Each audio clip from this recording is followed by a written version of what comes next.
Recebi uma mensagem. Parabéns pela venda do seu terreno de 2 milhões. Mas eu não tinha vendido nada. Sou Elvira, 70 anos, viúva. Minha filha esqueceu quem eu era. Eu vivo minha vidinha aqui no sítio, um lugar que o tempo parece ter esquecido, e eu gosto que seja assim. Minha rotina é simples. Acordo com os galos, rego minhas samambaias, cuido da horta e passo horas conversando com o retrato do meu falecido Jorge, que fica na parede da sala. Ele sempre sorri de volta para mim, com aquele bigode orgulhoso. Foi ele quem comprou o terreno. Ah, o terreno. Aquele pedaço de terra no Morro Alto não era só mato e capim. Era o suor do Jorge.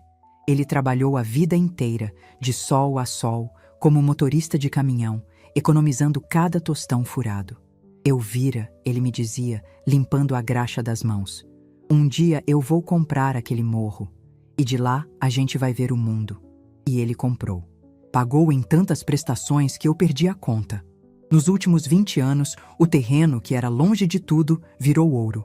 A cidade cresceu, e o nosso Morro Alto virou loteamento de luxo. Mas para mim, era só o sonho do Jorge. Era a nossa segurança, o futuro da nossa família. Família! Que palavra engraçada! Minha família era a Sandra, minha única filha. Criei com todo o amor, dei estudo do bom e do melhor. Mandei para a capital, e ela foi. Virou consultora, uma palavra chique que eu nunca entendi direito o que fazia. Ela mora num apartamento que parece capa de revista, usa roupas que não têm preço e vive num mundo de reuniões e investimentos. Nos últimos tempos, ela vinha sempre com a mesma conversa. Mãe, a senhora precisa liquidar esse patrimônio. Esse terreno parado é dinheiro morto. A senhora tá velha, não vai usar isso. Eu sempre cortava. Minha filha, dinheiro morto é o que a gente gasta sem precisar. O terreno fica. É a memória do seu pai. Ela bufava, revirava os olhos e voltava para o celular dela, aquele aparelhinho que parece uma extensão da mão. Ela sempre reclamava que estava apertada, que o mercado estava difícil, mas no mês seguinte aparecia com um carro novo. Eu, que sou antiga, que não entendo de mercado, só entendia que o dinheiro dela sumia como água no ralo. Aquele dia era uma terça-feira. O céu estava limpo, um azul que doía os olhos. Eu estava na cozinha, coando o café na boca do fogão a lenha, o cheiro enchendo o ar. O meu celular, aquele que a Sandra me deu só para emergência, apitou em cima da mesa. Um apito seco, irritante. Eu nem gosto de olhar esse aparelho, tenho medo de quebrar.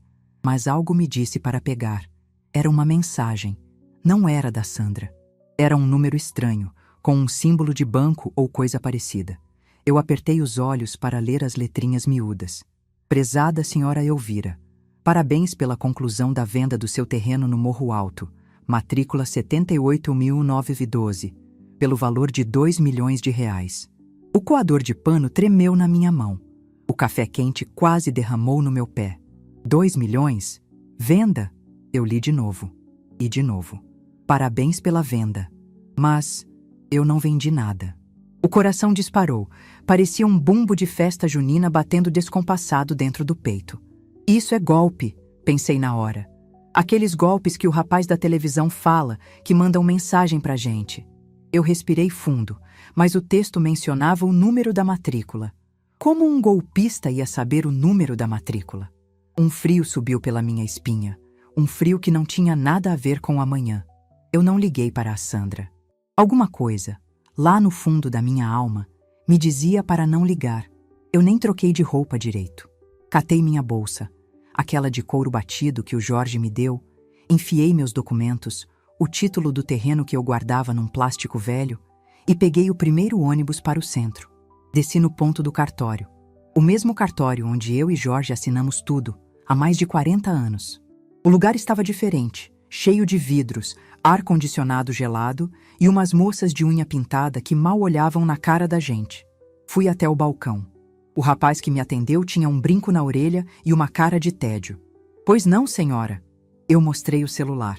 Minha mão tremia tanto que ele teve que pegar o aparelho. Moço, eu recebi isso aqui. Deve ser um engano, né? Eu sou a dona Elvira. Eu não vendi nada. O rapaz olhou para o celular, olhou para mim e deu um risinho. Senhora, isso aí deve ser spam. Golpe. Deixa eu só confirmar aqui para a senhora ficar tranquila. Ele começou a digitar no computador. O tédio dele foi sumindo. O risinho desapareceu. Ele olhou para a tela, depois para mim e engoliu em seco. Dona Elvira, a senhora tem certeza que não vendeu? Claro que eu tenho, meu filho. Você acha que eu ia esquecer de 2 milhões de reais? Ele virou o monitor para mim. Dona Elvira, a venda é legítima. Foi assinada ontem. O comprador já depositou o sinal. 1 milhão de reais, de entrada. Meu mundo girou. O chão do cartório pareceu afundar. Mas eu não assinei nada. Eu estava no meu sítio ontem. O rapaz coçou a cabeça, visivelmente desconfortável. Senhora, eu não posso dar detalhes, mas a venda foi feita por procuração. A sua assinatura está aqui. Ele imprimiu um papel e me mostrou. Era um garrancho. Um garrancho que imitava a minha assinatura. Uma imitação boa, feita por alguém que tinha visto eu assinar muitas vezes. Uma falsificação. Quem fez isso? Minha voz saiu um fiapo. O rapaz olhou para os lados, baixou a voz. Dona, tá aqui na procuração, registrada e tudo. Foi sua filha, Sandra. Ela tinha plenos poderes. Eu saí do cartório cega. A raiva era tanta, era um fogo tão grande, que eu nem sentia o chão sob os meus pés. Não era tristeza, era fúria. Uma raiva justa, que limpava a vista. Peguei um táxi, coisa que eu nunca faço na vida, e dei o endereço do apartamento de luxo dela na capital. O porteiro, um homem de uniforme que sempre me olhava torto, tentou me barrar. A dona Sandra não está esperando visitas. Eu não sou visita, eu disse, e empurrei a porta de vidro. Eu tinha a chave de emergência. A chave que ela me deu caso eu precisasse de alguma coisa. Eu enfiei a chave na fechadura e rodei. Sandra estava na sala. Uma sala enorme, toda branca, com vista para a cidade inteira. Ela estava de roupão de seda, com uma taça na mão, falando ao telefone. Rindo. Uma risada alta, feliz. Quando ela me viu, parada na porta, o sorriso congelou. Mãe, o que a senhora está fazendo aqui? Como a senhora entrou? Aconteceu alguma coisa? Eu fechei a porta atrás de mim. O barulho da chave trancando fez um clique alto no silêncio que se formou. Aconteceu, Sandra. Aconteceu que você vendeu o que não era seu. Ela ficou branca como o tapete da sala. Depois, ficou vermelha. Do que a senhora está falando, mãe? Tá louca? Bebeu? Do terreno do seu pai, Sandra. Dos 2 milhões de reais. Ela largou o telefone. A taça de vinho bateu na mesinha de vidro. Ela tentou sorrir. Foi a coisa mais feia que eu já vi. Um sorriso que não chegava nos olhos. Ah, mãe, a senhora descobriu... Ela riu, um riso de nervoso. Poxa, mãe, era para ser surpresa. Eu ia te contar. Me contar o quê, Sandra? Que você falsificou minha assinatura? Não fala assim, mãe. Eu não falsifiquei. Foi um negócio de oportunidade. A senhora não entende. Esse dinheiro ia mudar a nossa vida. A sua vida, você quer dizer? A nossa? Lógico que eu ia te dar uma parte, mãe. Poxa, a senhora nem usa aquele terreno. É só mato. Eu ia pegar esse dinheiro e investir, mãe. Fazer render. Ia ser bom para todo mundo. Uma parte, eu repeti. A minha voz estava baixa, mas parecia que cortava o ar. Você ia me dar uma parte do que o seu pai me deixou? Você ia me dar esmola do que é meu? Foi aí que ela mostrou quem era de verdade. O sorriso sumiu. Quer saber? É isso mesmo. Eu vendi, e vendi bem. A senhora ia morrer e deixar aquele dinheiro parado. Eu adiantei a herança. Eu mereço, mãe. Eu cuidei da senhora a vida inteira. Cuidou de mim? Quando foi a última vez que você foi no sítio e não foi para pedir dinheiro ou falar do terreno? Ela começou a chorar. Mas não era um choro de arrependimento. Era choro de raiva, de quem foi pego. Eu estava com dívidas. O banco ia tomar meu apartamento. A senhora não entende. Eu fui andando até ela, devagar. Ela foi recuando, até bater as costas na parede de vidro. Eu olhei bem dentro dos olhos dela, tão fundo que o choro dela secou na hora. Naquele instante, ela viu. Ela viu que a mãe boba, a velhinha do sítio, que não entendia de nada, tinha morrido ali, naquela sala branca. Você não estava desesperada, Sandra. Você foi gananciosa. Você cuspiu no prato que comeu. Você vendeu a memória do seu pai por um apartamento de luxo e um carro novo. Eu dei as costas. Ela correu atrás de mim. Mãe, espera! Pelo amor de Deus, o que a senhora vai fazer? A gente resolve. Eu devolvo. Devolve o quê? A minha confiança? O meu nome? Eu parei com a mão na maçaneta. Mãe, por favor, o comprador já pagou o sinal, já está assinado, não tem o que fazer. Eu virei para ela uma última vez. Eu vou na justiça, Sandra. Eu vou cancelar essa venda. Ela riu, um riso histérico. Cancelar? Mãe, já está assinado. A senhora não pode fazer isso. A senhora vai me processar? A sua própria filha? Eu olhei para ela. Você acha que não? Ela achava que eu era só uma velha. Ela esqueceu quem eu era. Ela esqueceu que fui eu quem administrou cada centavo que o Jorge ganhou. Ela esqueceu que fui eu quem lidou com os advogados abutres no inventário dele. Ela esqueceu que quem cuida de orquídea sabe que às vezes, para salvar a planta, a gente tem que cortar a raiz podre. Ela estava muito enganada. Eu saí do prédio dela e o ar da capital parecia sujo, pesado de fumaça e de mentira. O porteiro, aquele que me olhou torto, agora me olhava com o canto do olho, como se eu fosse uma louca que tinha escapado. Talvez eu estivesse. Mas era uma loucura de clareza, não de confusão. Eu não peguei o ônibus de volta para o sítio. Meu sítio era meu lugar de paz, e eu não ia levar aquela sujeira para lá. Não ainda. Minha cabeça, que antes estava pegando fogo de raiva, agora parecia um bloco de gelo. Fria, calculando. Sandra achou que eu ia para casa chorar no travesseiro, me lamentar, e depois de uns dias, aceitar a parte que ela ia me dar. Ela achou que o fato estava consumado. Sandra, minha filha com diploma, que entende de mercado, esqueceu a lição mais básica que o pai dela me ensinou. Nunca se mostra o jogo antes da hora. E o jogo dela estava todo na mesa. O meu estava só começando. Eu fui andando pelas ruas do centro. Ignorei os táxis. Eu precisava pensar, e eu penso melhor com os pés no chão. Eu não podia ir em qualquer advogado de porta de prédio, desses que anunciam divórcios rápidos. A Sandra tinha dinheiro, tinha contatos na cidade. Ela ia me engolir num tribunal, ia me pintar de velha caduca, de mãe que não entende os negócios. Eu precisava de alguém que não devesse favor para ninguém. Eu precisava de alguém da velha guarda. Só tinha um nome na minha cabeça: Doutor Arnaldo. Doutor Arnaldo era do tempo do meu Jorge, um advogado de 80 anos que ainda usava terno de linho e relógio de bolso. O escritório dele ficava num prédio antigo, daqueles com elevador de porta de grade, que a gente tinha que fechar na mão. Diziam que ele estava aposentado, que só cuidava das roseiras. Mas eu sabia que ele ainda ia lá, ler o jornal, como ele dizia. Ele e Jorge tinham uma amizade de pouca conversa e muito respeito. Jorge dizia: "O Arnaldo é o único homem que eu conheço que lê um contrato como quem lê a Bíblia, procurando o diabo nos detalhes." A sala de espera do Dr. Arnaldo cheirava a papel velho e cera de assoalho. Não tinha música ambiente, só o tec-tec de um relógio de parede. A secretária, uma senhora que parecia estar ali desde a fundação do prédio, me olhou por cima dos óculos. "O doutor não está agendando, minha senhora." "Eu sei, minha filha. Eu não vim agendar, eu vim falar com ele. Diga que é Elvira, a mulher do Jorge do Morro Alto." Ela me olhou com pena, mas foi. Demorou 1 minuto e a porta de madeira pesada se abriu. "Elvira?" A voz dele era como cascalho. "Entre. Achei que vinha me trazer um bolo de fubá. Mas essa sua cara não é de quem vem trazer bolo." O escritório dele era escuro, cheio de livros do chão ao teto. Ele mandou eu sentar e não disse mais nada.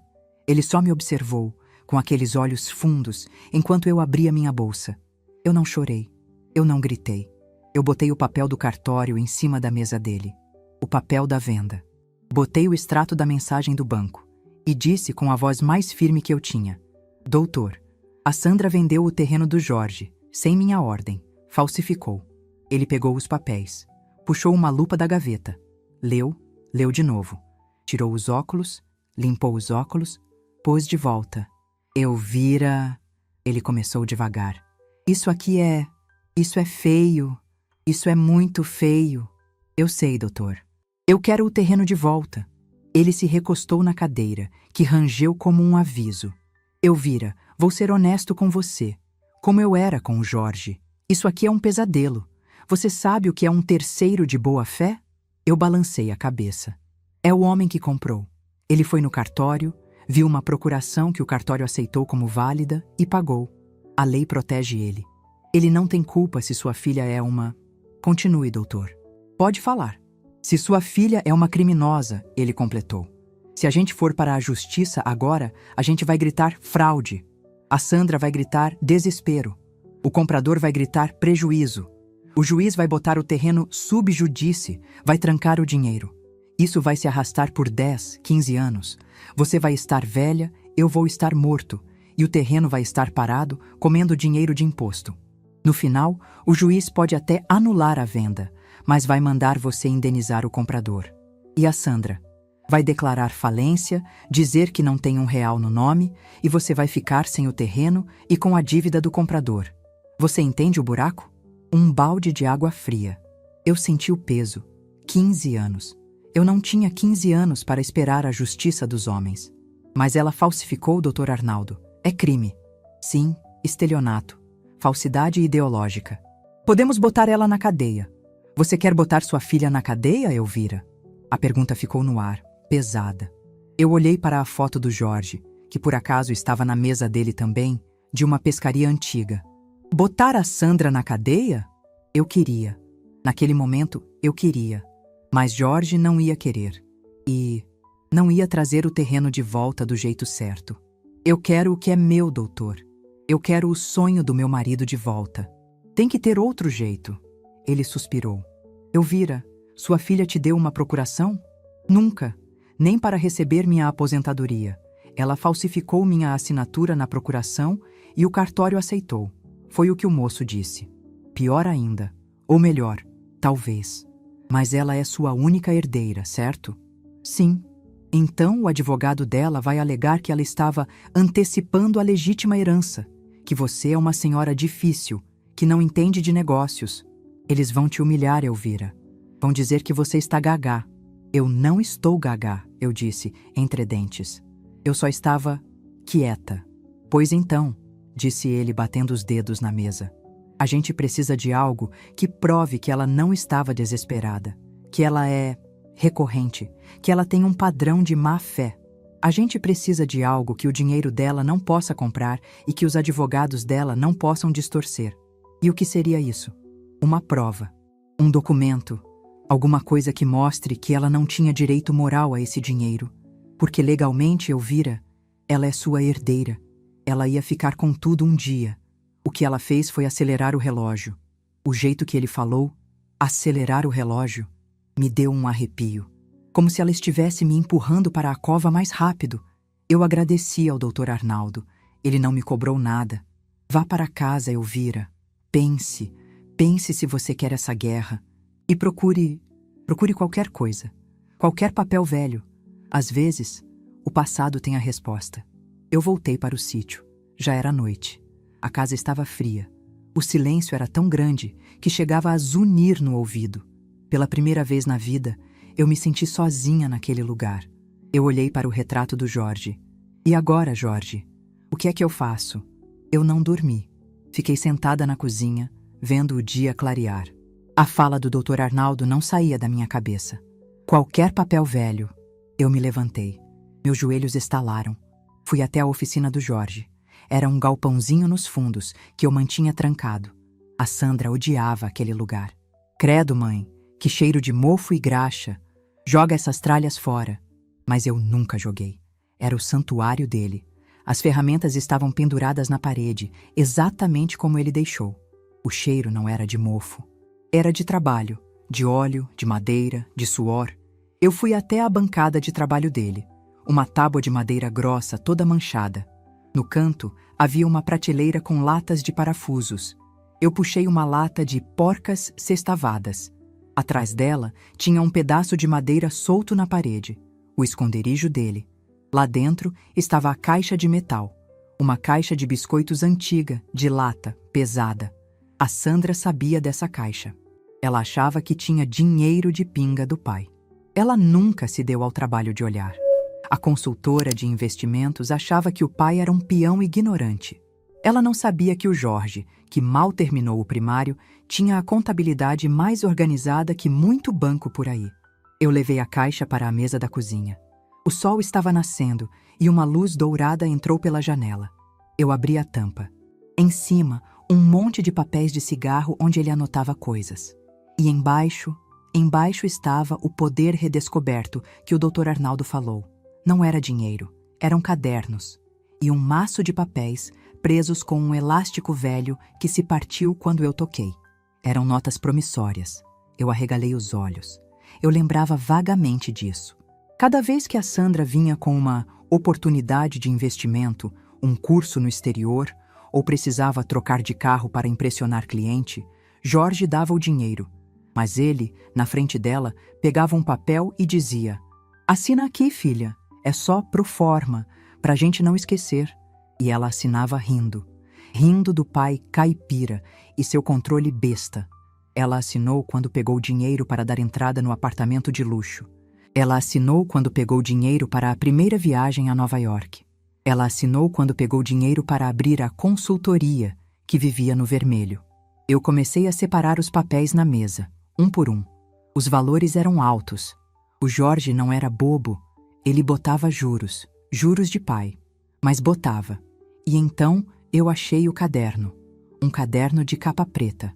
Na primeira página, a letra caprichada do Jorge. Livro Caixa, Sandra. Ele tinha anotado tudo. Cada centavo, cada empréstimo. E ao lado, as promissórias grampeadas. Eu comecei a somar. Eu, a velhinha que não entende de números. Peguei lápis e papel. Somei de novo. O sol já estava alto quando eu terminei.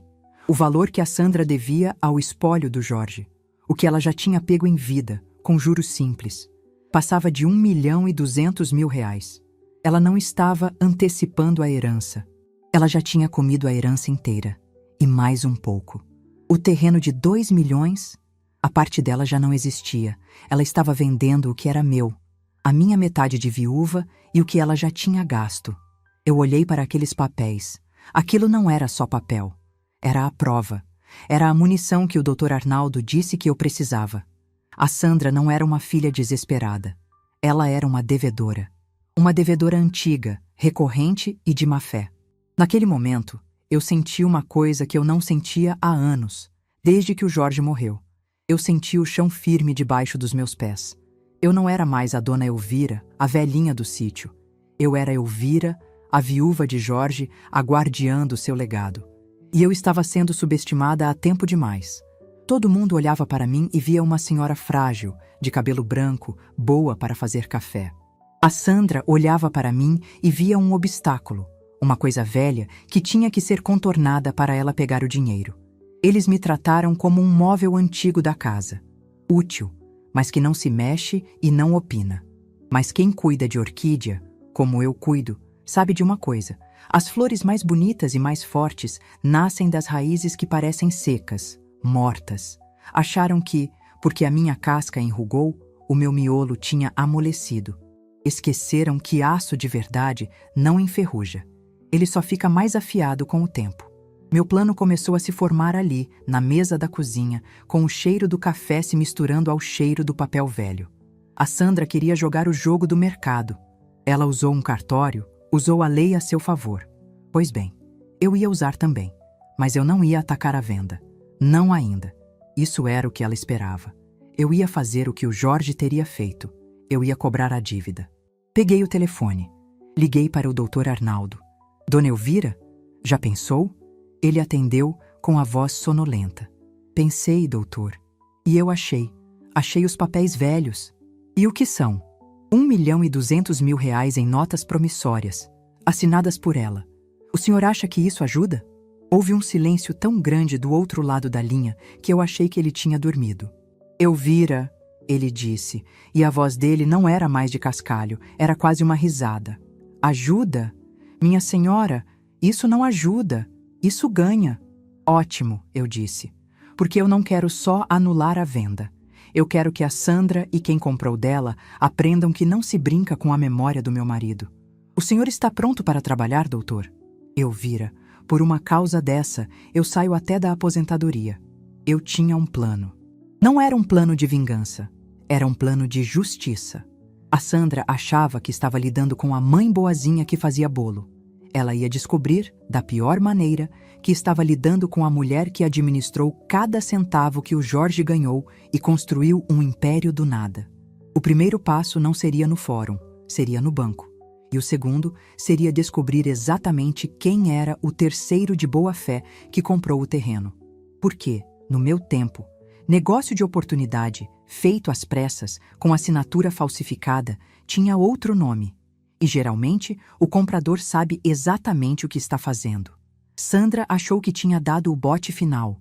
Mal sabia ela que ela só tinha acordado a cobra que dormia. O doutor Arnaldo me disse para ir para casa e pensar se eu queria essa guerra. Mas ele não entendeu. Eu não queria a guerra. Eu já estava nela. Eu só não tinha as armas certas. Agora, com a caixa de biscoito do Jorge em cima da mesa, eu tinha um arsenal. Eu tinha a verdade. A primeira coisa que eu fiz foi fechar a caixa. Passei o dia seguinte, o dia inteiro, no meu sítio. Fiz o que eu faço todos os dias. Reguei as samambaias. Conversei com as galinhas. Fiz um pão de milho e o cheiro encheu a casa. Eu precisava que as minhas mãos estivessem ocupadas para a minha cabeça poder trabalhar direito. A Sandra devia estar esperando o meu telefonema. Um telefonema chorando ou gritando. Ela devia estar olhando o celular a cada 5 minutos, pronta para me dar o golpe final, para dizer: viu, mãe, não tenho o que fazer, aceite. A Sandra, com toda a sua inteligência de consultora, não entendeu que a pior arma de uma mulher como eu não é o grito. É o silêncio. Meu silêncio deve ter deixado ela de cabelo em pé. Na manhã seguinte, eu peguei o primeiro ônibus. Não fui para o apartamento dela. Fui para o escritório do Dr. Arnaldo. Botei a caixa de lata em cima da mesa de mogno dele. Bom dia, doutor. Trouxe seu bolo de fubá, mas está dentro da caixa. Ele abriu. Ele não é homem de rir, mas eu vi o canto da boca dele tremer quando ele viu o primeiro caderno do Jorge. Ele pegou as promissórias, uma por uma. Elvira, isso aqui é... Ele limpava os óculos. Isso aqui é ouro. Isso é a letra do Jorge? Letra e método, doutor. Ele anotava tudo. E a assinatura da Sandra? Ela vai dizer que foi coagida. Ela assinava rindo, doutor. Rindo do pai caipira que pedia papel assinado. Ela nunca levou a sério, mas está aí. É a assinatura dela. Doutor Arnaldo se levantou. Ele foi até a janela. Ele parecia mais alto. Elvira, o que a gente vai fazer agora é o que o Jorge gostaria. Não vamos brigar pela terra. Não ainda. Briga pela terra é demorada, é suja e o comprador de boa-fé vai nos atrasar. Então, o que vamos fazer? Perguntei. Vamos fazer o que qualquer banco faria. Vamos executar a dívida. Agora. Eu não entendi direito o que era executar. Ele explicou, como quem explica para uma criança, mas com respeito. Nós não vamos pedir para a Sandra pagar. Nós vamos tomar. Esses papéis aqui, ele bateu o dedo nas promissórias, são títulos executivos. Valem tanto quanto um cheque. Eu vou entrar na justiça hoje, e não é num processo demorado. É numa ação de execução. Eu vou pedir ao juiz para, antes mesmo de ouvir a Sandra, bloquear R$1.200.000 das contas dela. Imediatamente. Mas, e o dinheiro da venda? O sinal de 1 milhão? Eu perguntei, meu coração acelerando. O doutor Arnaldo sorriu. Um sorriso que dava medo. Pois é, Elvira. Se ela já recebeu esse 1 milhão, o juiz vai achar. Onde quer que esteja. Ela vendeu o seu terreno para pagar a dívida que ela tinha com o seu marido. Ela se pagou com o seu dinheiro para te pagar. O plano era tão bonito, tão justo. E o comprador, doutor? O homem que já pagou? Esse é o passo 2. Doutor Arnaldo já estava no telefone, falando com a secretária. Dona Marisa, cancele meu almoço. Prepare uma petição de execução de título. Sim, o valor é 1.200.000, mais correção monetária dos últimos 10 anos. Isso. Vai dar um bom dinheiro. Ele desligou e olhou para mim. Elvira, agora você vai para casa e não atenda o telefone. Deixe ela provar do próprio veneno. A confusão. Eu fiz exatamente isso. Voltei para o sítio. Mas o silêncio agora era outro. Era um silêncio de espera, como a calma antes da tempestade. Enquanto isso, na capital, a Sandra devia estar comemorando. Ela tinha 1 milhão na conta. Ela tinha calado a mãe velha. Ela tinha vencido. Eu imagino a cena. Ela deve ter ido ao shopping, comprado uma daquelas bolsas que valem um carro. Deve ter ido ao salão, comemorar com champanhe. Ela deve ter olhado o celular, visto que a mãe não ligou e pensado: viu? Já aceitou. Velho é assim mesmo, reclama e depois esquece. Aí, ela foi pagar. A moça da loja deve ter passado o cartão. Senhora, desculpe, deu recusado. Ela deve ter ficado vermelha. Como assim recusado? Tenta de novo. Eu tenho fundos. Senhora, não é sem fundos. É transação não autorizada. Ela deve ter saído da loja bufando. Pegou o celular para ver o aplicativo do banco. E deve ter visto. O que eu daria para ver a cara dela naquele momento? O saldo estava lá. 1 milhão de reais que o comprador tinha depositado. E logo abaixo, em letras vermelhas, saldo bloqueado judicialmente. E mais abaixo, o número de um processo. O meu nome, Elvira, contra o nome dela, Sandra. O telefone tocou na minha casa.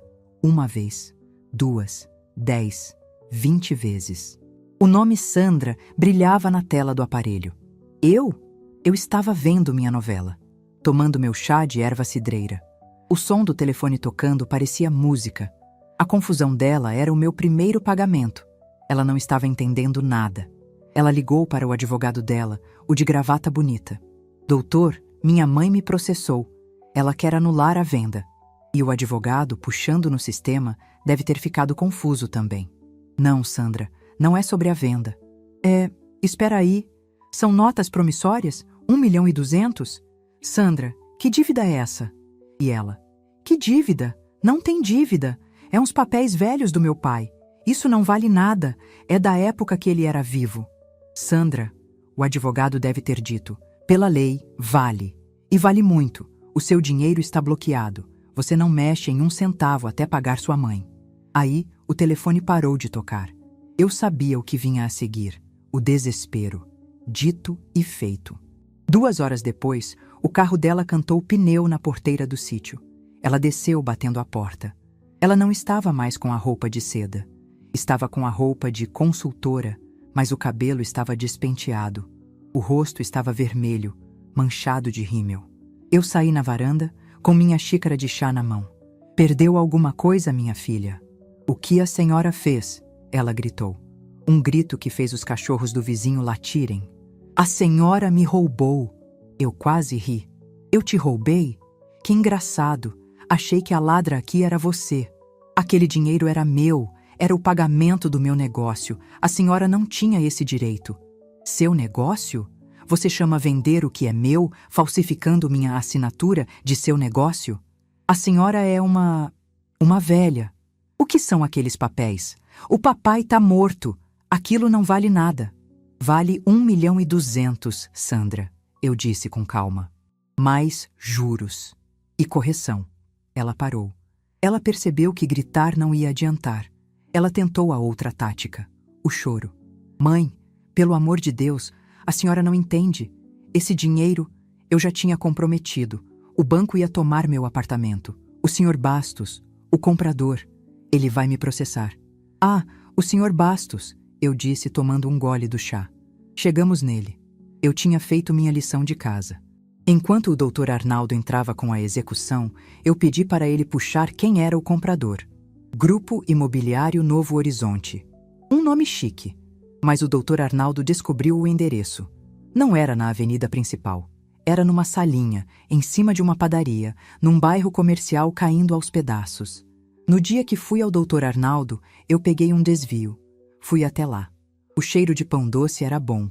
Perguntei ao dono da padaria. Ah, o senhor Bastos. Sim, o escritório é aí em cima. Mas ele quase não vem.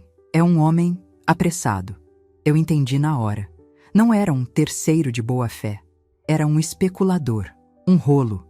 Um homem que viu a chance de comprar uma terra de 2 milhões por um preço de banana, pagando um sinal rápido. Provavelmente com a Sandra prometendo que a mãe velha não ia dar trabalho. Ele era tão culpado quanto ela. O Sr. Bastos vai te processar, é? Eu continuei. Que pena, porque ele também vai ter notícias minhas. Sandra não entendeu. O que a senhora vai fazer com ele? Eu? Nada. O Dr. Arnaldo. Ele só mandou uma notificação extrajudicial para o Grupo Novo Horizonte. Só avisando, sabe? Coisa boba. Avisando o quê? Avisando que o negócio de vocês foi feito em cima de uma fraude, que a procuração é falsa e que a vendedora, no caso você, é uma devedora executada. E que se ele não desfizer o negócio imediatamente e devolver o terreno, ele deixa de ser comprador de boa-fé e vira seu cúmplice, em estelionato. A Sandra sentou no degrau da varanda. O choro dela secou. O que ficou foi o pânico. A senhora acabou comigo, mãe. Não, Sandra. Eu só parei de deixar você acabar comigo. E com a memória do seu pai. Ela me olhou. Pela primeira vez, ela não me viu como a velhinha do bolo de fubá. Ela me viu. E agora? Ela sussurrou. O que a senhora quer? Eu? Eu quero o que eu sempre quis. O terreno. O meu terreno. Onde o seu pai queria construir uma capela. Mas o dinheiro, mãe? O dinheiro tá preso.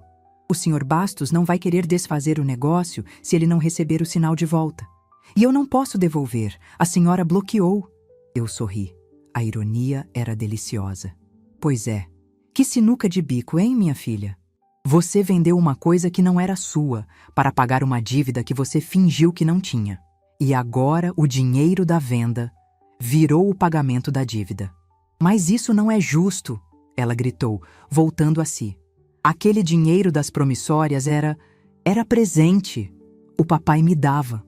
Seu pai te emprestava e fazia você assinar, porque ele te conhecia, Sandra. Ele sabia que o seu amor pelo dinheiro era maior que o seu amor pela família. Ele só não imaginava que você ia chegar tão baixo. Isso é mentira, ela se levantou. O papai me amava. Ele teria me dado aquele terreno. Ele te amava tanto, eu disse, minha voz baixa, mas cortante, que ele guardou cada papel que provava que você estava se aproveitando dele. Ele me deixou as armas para eu me defender de você. Esse foi o momento. O momento em que ela percebeu que o pai, caipira, e a mãe boba tinham o tempo todo jogado um jogo que ela nem sabia que existia. Ela, a grande consultora, era só uma amadora gananciosa. Mãe, por favor, ela tentou de novo, a voz embargada.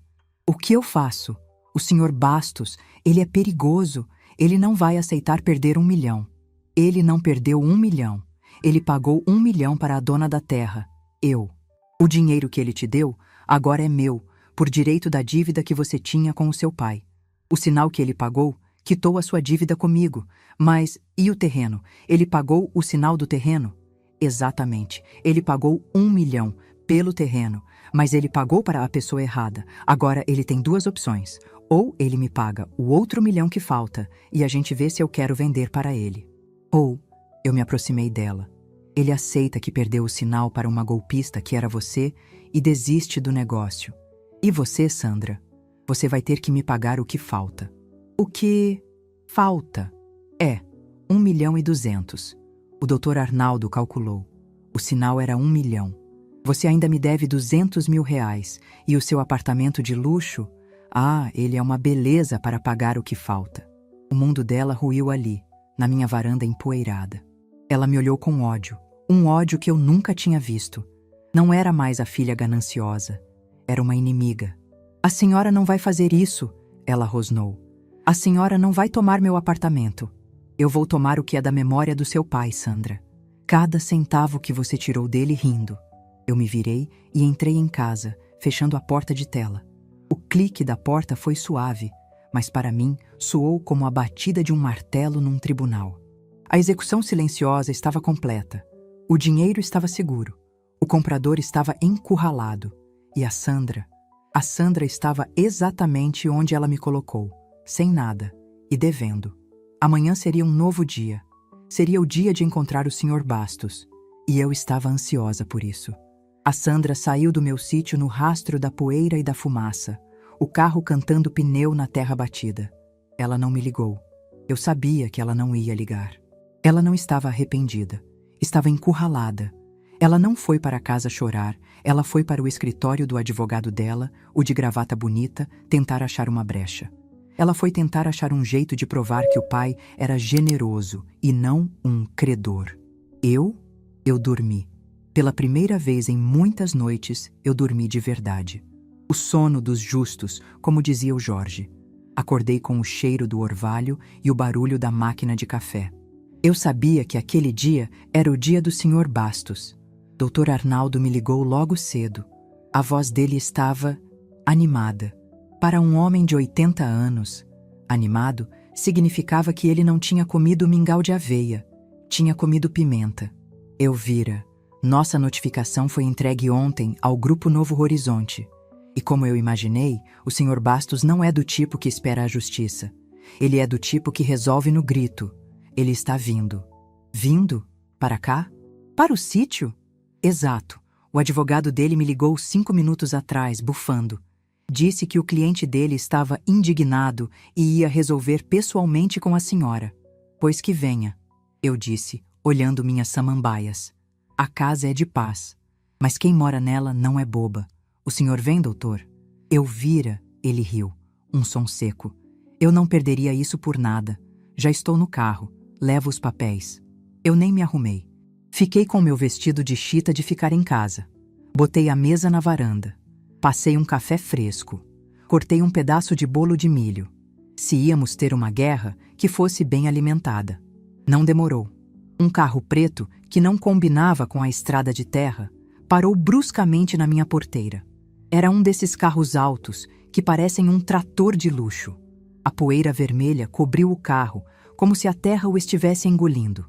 Um homem desceu. Alto, gordo, de terno. O terno estava amassado e ele suava, mesmo com o ar fresco da manhã.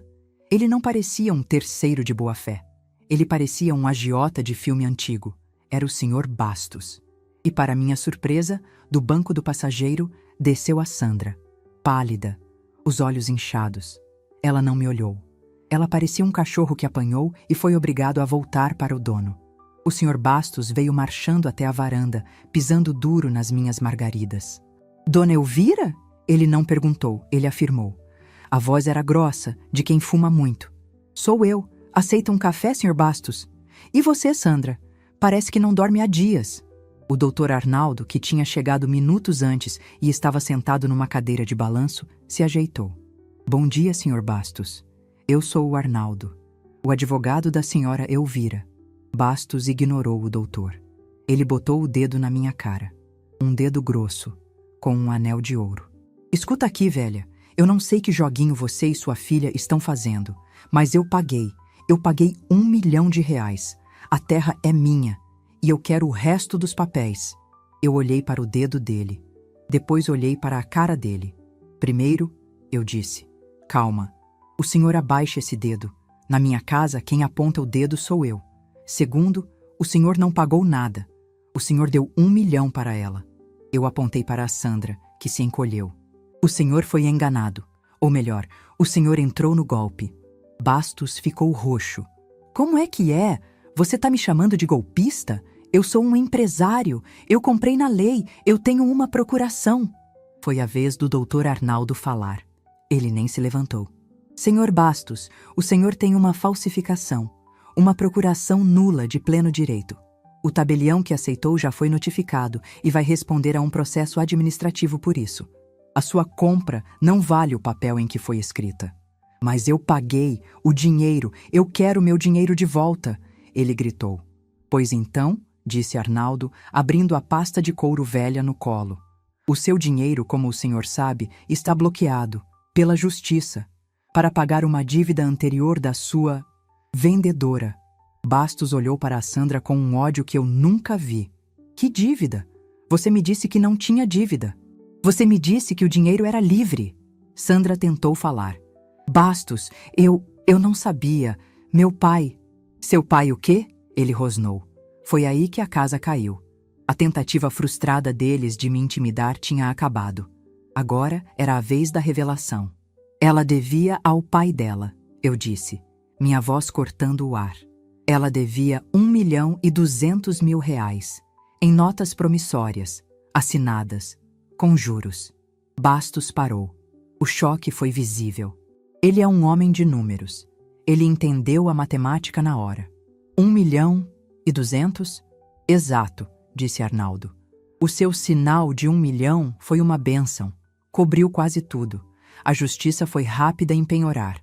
O senhor Bastos, pagou a dívida da Sandra com o espólio do marido da minha cliente. Bastos ficou em silêncio por um momento. O cérebro dele, acostumado a rolos, estava processando a informação.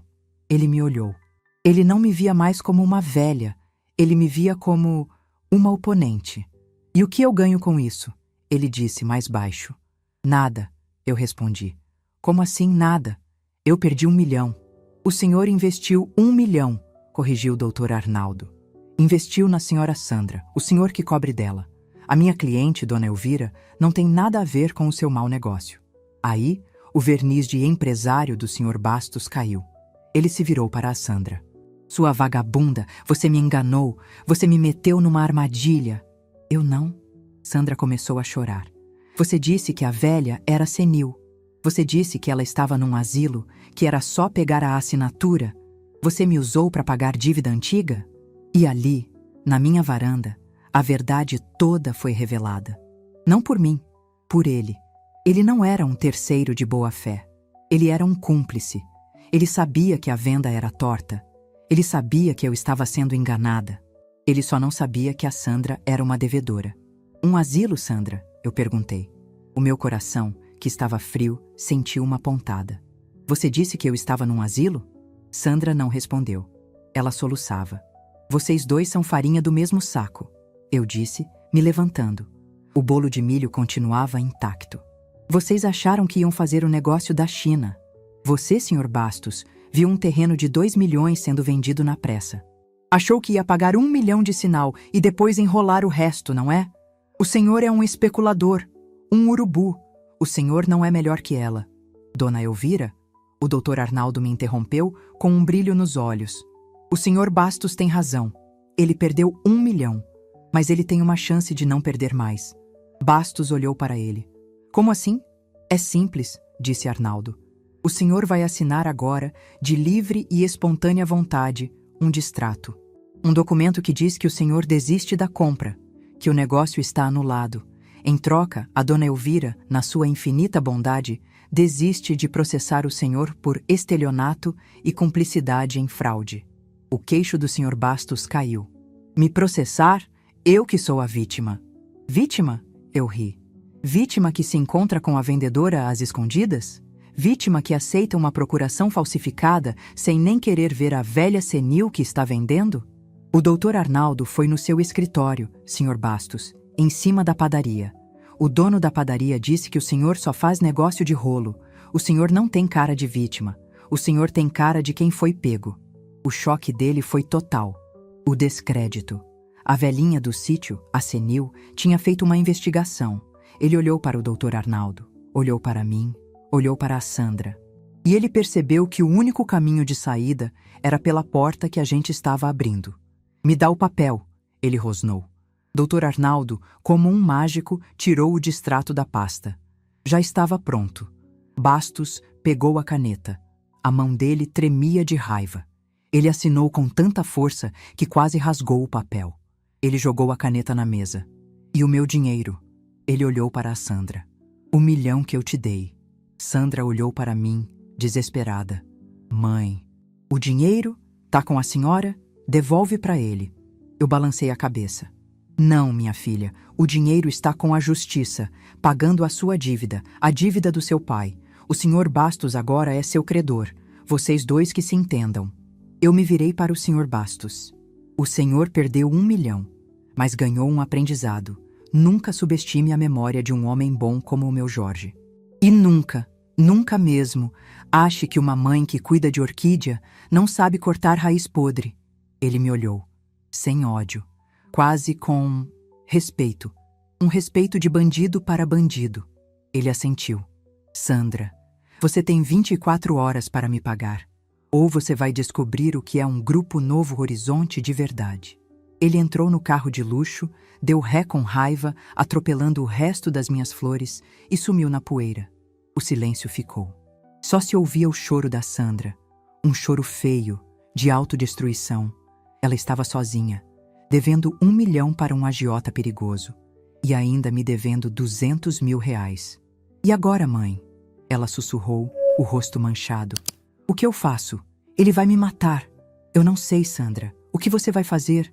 A senhora ganhou, não é? A senhora tirou tudo de mim. Eu não tirei nada de você, Sandra. Eu só peguei de volta o que era meu. O que você tentou me roubar? Você fez suas escolhas. Você se aliou a gente como o Bastos. Você mentiu. Você falsificou. Você me botou num asilo. Eu não tenho para onde ir.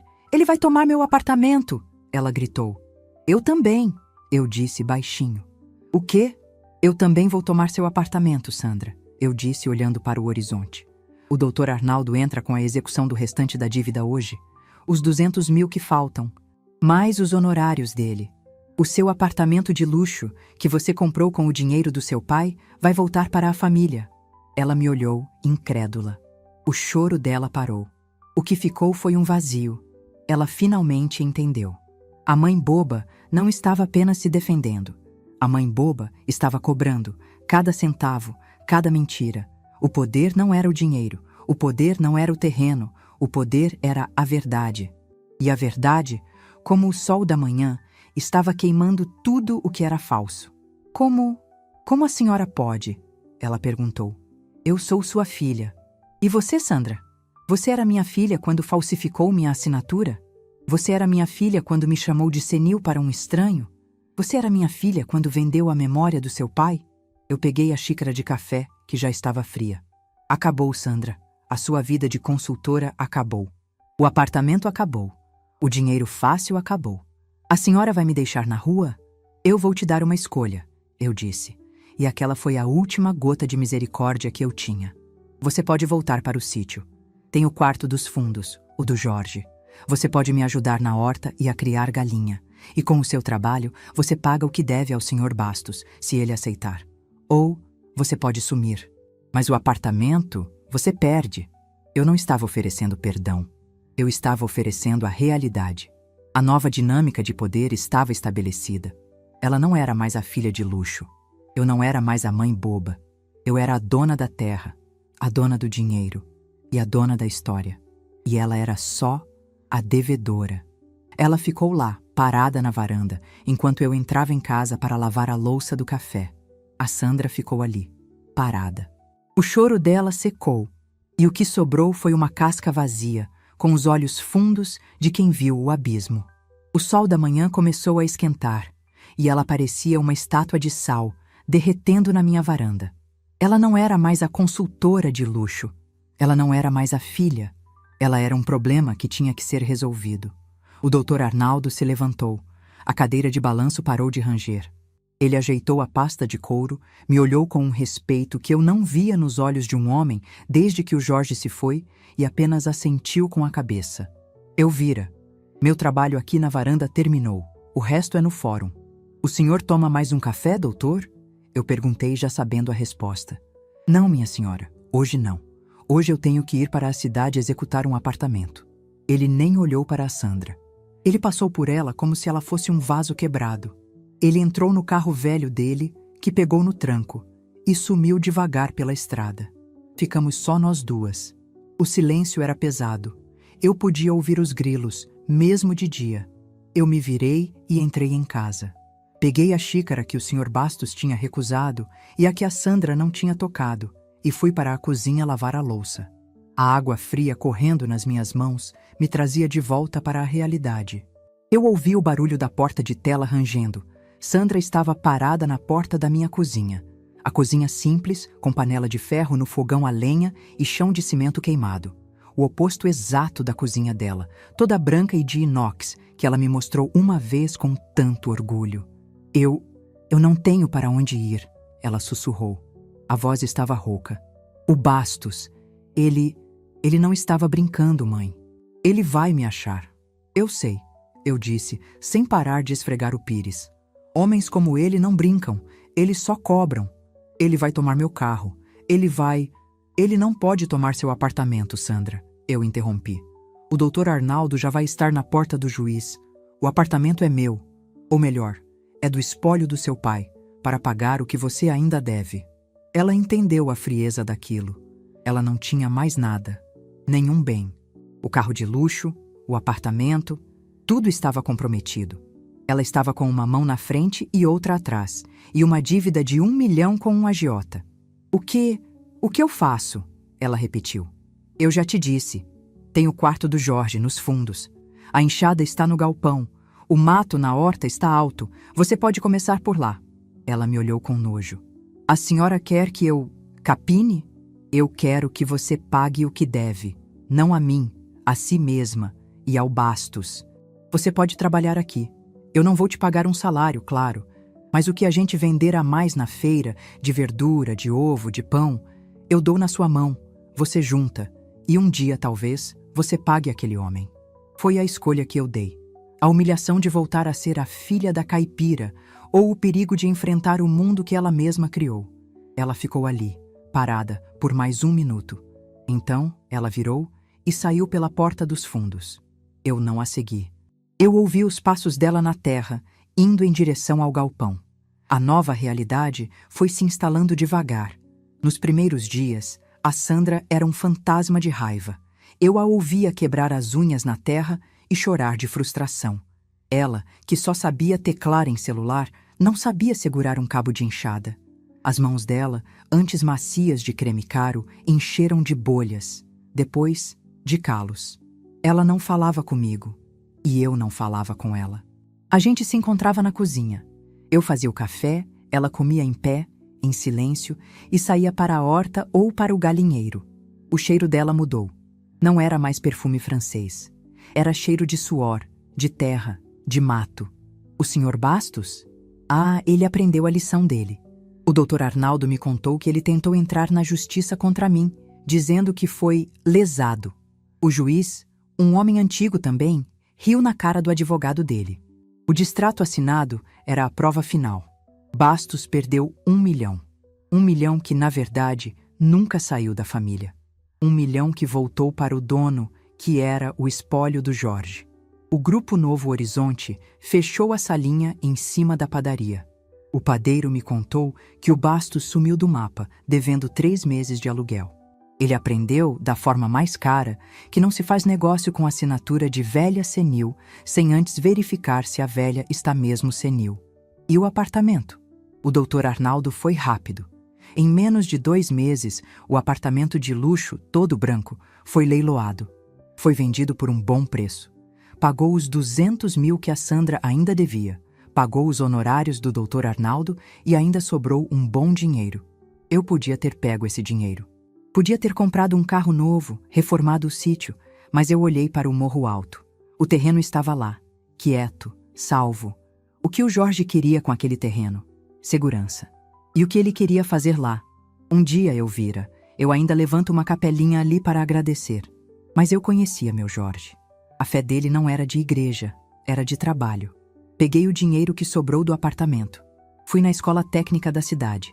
Falei com o diretor. Eu quero criar uma bolsa de estudos, eu disse. O diretor me olhou sem entender. Uma bolsa, dona Elvira? Em nome de quem? Em nome do meu marido, Jorge Farias. Ele foi motorista de caminhão a vida inteira. Mal sabia ler e escrever quando a gente se casou. Mas ele aprendeu. Aprendeu tanto que os cadernos dele valiam mais que diploma. E que tipo de bolsa? Bolsa de contabilidade, para filhos de motorista. Para o filho do peão, do ajudante, do caminhoneiro. Para eles aprenderem a ler os números.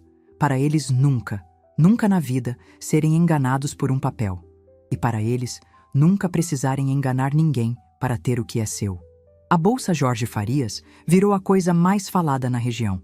Não era muito dinheiro, mas era o suficiente para 2 ou 3 meninos por ano não precisarem largar o estudo para ir para a estrada. O impacto foi imediato. Os motoristas, os amigos do Jorge que ainda estavam vivos, vieram me agradecer com os olhos cheios de água. O nome do meu marido, que a Sandra tentou sujar com a ganância, agora estava na placa de metal da escola. Era um legado de dignidade.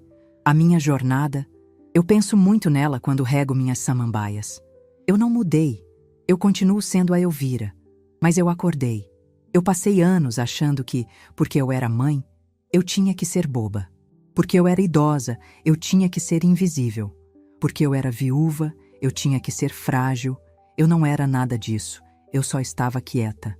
A raiva que eu senti naquele dia, no cartório, foi a raiva mais limpa da minha vida. Foi a raiva que me salvou. A gente aprende que tem que perdoar, que tem que ser boa, mas a gente esquece que, às vezes, a justiça tem que vir antes do perdão. Eu não sei se eu perdoei a Sandra. Acho que não. Mas eu também não a odeio mais. Eu olho para ela agora. Já se passaram 6 meses. Ela está mais magra, mas mais forte. O cabelo dela não tem mais tinta cara, mas o sol deu uns reflexos bonitos. Ela ainda é minha filha. A filha que roubou, que mentiu. Mas é o que sobrou. Um dia, eu estava na varanda, fechando os olhos com o sol da tarde. Ela chegou. Botou uma caneca de café na minha mesinha. E um caderno. Um caderno de capa preta, igual aos do Jorge. Ela não falou nada. Só abriu. Estava tudo ali. Galinhas, venda de ovos, R$ 30. Horta, venda de alface, R$ 45. Ela tinha anotado cada centavo que entrou da feira. A letra dela, antes redondinha e deitada, estava mais firme. Parecia a letra do pai. Ela tinha somado tudo. Dava uns R$ 800. Ela separou R$ 100 e empurrou na minha direção. "O que é isso, Sandra?" "É para o Bastos", ela disse, a voz baixa. Eu liguei para ele. Achei o número novo. Falei que ia pagar R$ 100 por mês. Ele riu de mim, mas ele aceitou. Ele disse que só pela humilhação ele aceitava. Eu olhei para os R$ 100. Era o começo. "Bom", eu disse, "faltam só 9.999 parcelas." Ela me olhou. Pela primeira vez, eu não vi raiva, nem medo. Eu vi cansaço e um pingo de vergonha. "Eu sei, mãe, eu sei." Ela pegou o caderno e voltou para a horta. Eu peguei minha caneca de café. O morro alto estava na minha frente. Verde, intocado. O sonho do Jorge não era só um pedaço de terra, era uma lição. Uma lição de que o trabalho honesto, anotado num caderno de capa preta, vale mais que qualquer consultoria de luxo. Eu não sei o que vai ser do futuro. Eu não sei se a Sandra vai ficar ou se um dia ela vai embora. Mas eu sei de uma coisa: ninguém nunca mais vai me mandar um parabéns por uma venda que eu não fiz. O sítio está em paz, mas a dona não está mais dormindo.